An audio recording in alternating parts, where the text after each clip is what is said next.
سورۃ یوسف آیت نمبر 93 سے۔ پیچھے بات آئی تھی کہ حضرت یوسف علیہ السلام نے اپنا تعارف کرایا اور ان کے بھائیوں نے بھی ان کے مقام اور مرتبے کا اعتراف کیا، معافی مانگی۔ حضرت یوسف علیہ السلام نے یہ کہہ کر انہیں معاف کر دیا کہ لا تثریب علیکم اليوم یغفر اللہ لکم، کہ آج تم پہ کوئی ملامت نہیں ہے، اللہ تمہیں معاف کرے۔ اب جو ہی یہ معاملہ ختم ہوا، حضرت یوسف علیہ السلام نے فوراً اپنے باپ کی فکر کی اور فرمایا اذهبوا بقمیصی ھذا، لے جاؤ میری یہ قمیص، فالقوہ علی وجہ ابی، پس ڈالو یہ قمیص میرے باپ کے چہرے پر، یأتی بصیرا، ہو جائے گا وہ دیکھنے والا، وأتونی بأہلکم اجمعین، اور لاؤ میرے پاس اپنے سب اہل و عیال کو، لے جاؤ میری اس قمیص کو، بس ڈالو اسے میرے باپ کے چہرے پر، ہو جائے گا وہ دیکھنے والا۔ یعنی جو ہی میرے قمیص لے جا کر ان کے چہرے پہ ڈالو گے، ان کی آنکھیں ٹھیک ہو جائیں گی، بینائی واپس آ جائے گی۔ اب بعض لوگ یہاں قمیص کی تاثیر سمجھنے لگ جاتے ہیں، یہاں قمیص ہو گئی، پھر کسی جگہ کیا ہوتا ہے، کسی جگہ کیا، تو پھر وہ انہی چیزوں کی تاثیر سمجھنے لگ جاتے ہیں۔ حالانکہ اگر یہ تاثیر قمیص کی ہوتی تو پھر یہ ایک قمیص حضرت یعقوب علیہ السلام کی بینائی واپس لا رہی ہے، اور یہی ایک ہی قمیص انہی کی ہی وہ ایک بینائی لے رہی تھی۔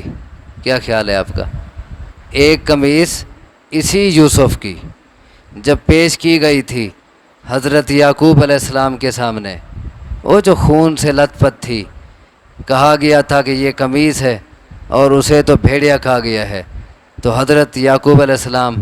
بڑے غمگین ہوئے تھے، اور پھر اسی وقت سے روتے روتے ان کی بینائی چلی گئی۔ تو ایک ہی شخص کی ایک قمیص بینائی کو ختم کرنے کا ذریعہ بن رہی ہے،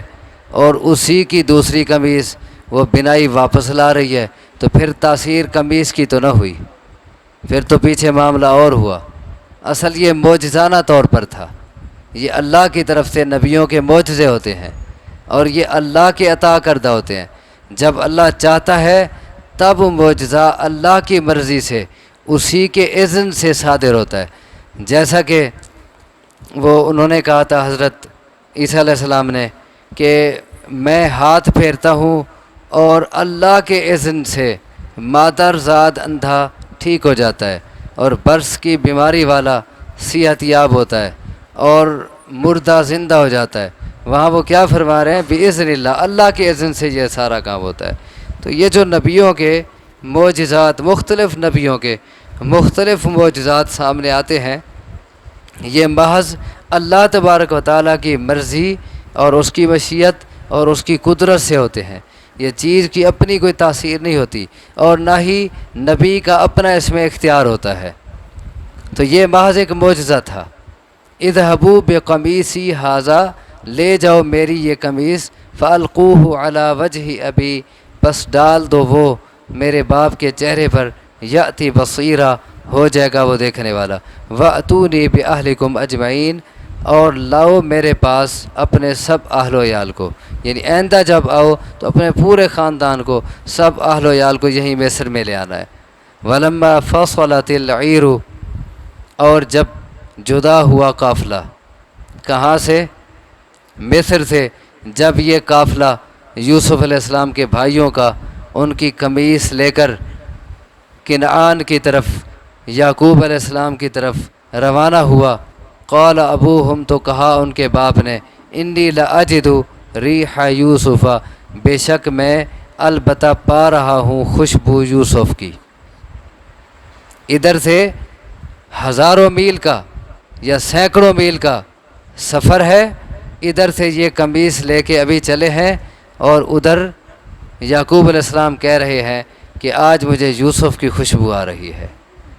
لیکن ساتھ کہا لولا ان تفندون، اگر نہ ہو یہ بات کہ تم مجھے پاگل،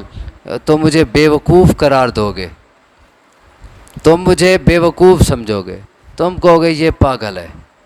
اتنا عرصہ ہو گیا یوسف کا نام نشان تک نہیں رہا دنیا میں، اور یہ ابھی تک کہہ رہا ہے کہ مجھے یوسف کی خوشبو آ رہی ہے، تم مجھے پاگل سمجھو گے، اگر یہ بات نہ ہو تم مجھے پاگل نہ کہو، تو بات یہی ہے، مجھے خوشبو آ رہی ہے یوسف کی۔ قال ابوہم، کہا ان کے باپ نے، انی لاجد ریح یوسف، بے شک میں البتہ پا رہا ہوں خوشبو یوسف کی، لولا ان تفندون، اگر نہ تم مجھے بیوقوف قرار دو۔ انہوں نے آگے وہی بات کی، قالوا تاللہ انک لفی ضلالک القدیم، انہوں نے کہا قسم ہے اللہ کی، بے شک تو البتہ اپنی پرانی بھول میں ہے، تو اپنی پرانی بھول میں، ہر وقت یوسف کو یاد کرتا رہتا ہے، بس اسی فکر اور خیال میں تجھے ایسے ہی خوشبو آنے لگ گئی ہے، ورنہ حقیقت سے اس کا کوئی تعلق نہیں ہے۔ ہاں یہ صحیح پوچھا آپ نے، کنہوں نے کہا، کیونکہ یوسف علیہ السلام کے بھائی تو ابھی چلے ہیں مصر سے، اور یہ کنہوں نے کہا، یہ ان کے جو تھے نا وہ پوتے اور نواسے، تو یہ باقی جو اولاد تھی انہوں نے کہا، گھر کے جو باقی افراد تھے، کیونکہ اب یوسف علیہ السلام کے بھائی بھی بڑے بڑے تھے، ان کی شادیاں تھیں، ان کی اولادیں تھیں، تو ان کے جو دوتے پوتے تھے نا ساتھ، انہوں نے کہا تاللہ انک لفی ضلالک القدیم، کہ بے شک قسم ہے اللہ کی، بے شک آپ البتہ اپنی پرانی بھول میں ہیں۔ یہاں پہ ایک اور مسئلہ آپ سمجھتے چلیں، کوئی کہے دیکھیں جی نبی غیب جانتے ہیں، یا نبی حاضر ناظر ہوتے ہیں، کیسے کہ ادھر سے قافلہ مصر سے چلا ہے اور ان کو پتہ پہلے چل گیا ہے، کہہ سکتے ہیں نا لوگ کہ یہ دلیل ہے کہ نبی غیب جانتے ہیں اور حاضر ناظر ہوتے ہیں۔ حالانکہ اگر یہی بات ہوتی کہ نبی غیب جانتے ہوتے تو پھر ادھر سے مصر سے قمیص چلی ہے، اور ادھر سے سینکڑوں میل دور سے یوسف علیہ السلام کی خوشبو آنے لگ گئی ہے، اور آج سے تھوڑا عرصہ پہلے جب یوسف علیہ السلام چند میل کے فاصلے پر اپنے ہی علاقے میں ایک کنویں میں تھے، اس وقت تو کوئی خوشبو نہیں آئی، اور اس وقت تو کوئی پتہ نہ چلا کہ یوسف کہاں ہے اور کہاں نہیں، ورنہ وہاں بھی انہیں پتہ ہوتا کہ میں تو دیکھ رہا ہوں، میں حاضر ناظر ہوں، مجھے سارا پتہ ہے، تم کنویں میں پھینک کے آئے ہو اور اب یہ تم نے کیا ڈھونگ رچایا ہے، تو پھر تو وہ یہ کہتے، لیکن ایسی بات نہیں ہے۔ یہ معجزہ جو ہے میں نے پہلے بتایا ہے، یہ محض اللہ کی طرف سے ہوتا ہے، اللہ کے حکم سے ہوتا ہے، اس میں نبی کا اپنا کوئی کمال نہیں ہوتا۔ تو دیکھیں جب اللہ تبارک و تعالی نے چاہا تو سینکڑوں میل دور سے خوشبو آ گئی، اور جب اطلاع نہیں دی تو اپنے علاقے میں یوسف ہے، یعقوب علیہ السلام بے خبر رہے۔ تو اب اگلی آیت صرف پڑھ لیں میرا خیال، فلما ان جاء البشیر، یہ بارش تیز ہو رہی ہے، اندر چلے جائیں یا اندر چلے جائیں؟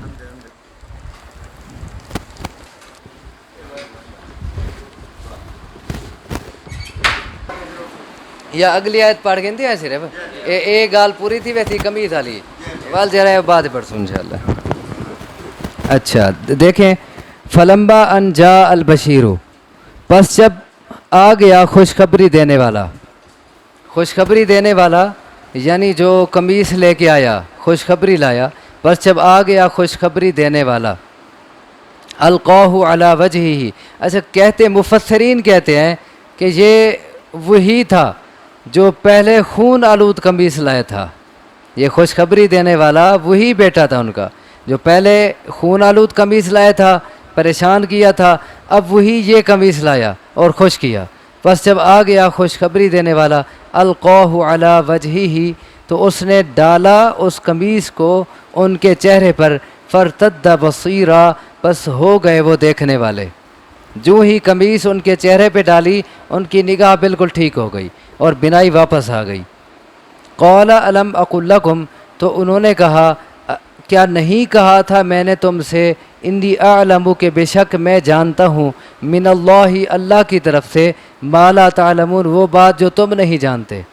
کیونکہ اللہ کی طرف سے میرے اوپر وحی آتی ہے، تم پہ وحی نہیں آتی، میں اللہ کا نبی ہوں، تو اللہ کی طرف سے جو باتیں میں جانتا ہوں تمہیں ان کا علم نہیں ہے۔ تو یہیں پہ ہم ختم کرتے ہیں آیت نمبر 96 تک، تو باقی پھر انشاءاللہ عید کی چھٹیوں کے بعد پڑھیں گے، عید کے بعد جو نیا ہفتہ شروع ہوگا انشاءاللہ پھر ہم پڑھیں گے۔ سبحانک اللہم و بحمدک اشہد ان لا الہ الا انت استغفرک و اتوب الیک۔